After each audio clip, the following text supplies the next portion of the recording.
Pasrodinga lalparotsu ahar sangay daon Sin mingsit na atur na molone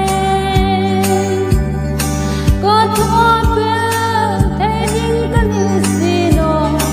Kanisrin na kitim Sin kom katuk hai hi mangai na le somaan turtir ingki mamin chuktir na alone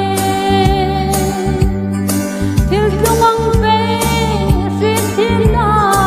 amin leitir katrat na din ingki mami sope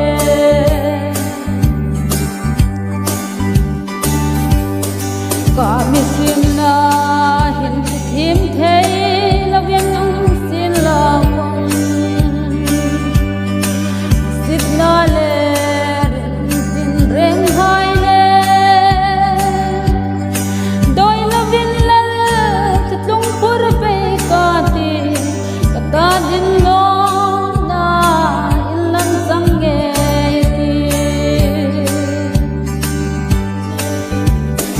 Sin kom ingin katuk hai hi mangai na le so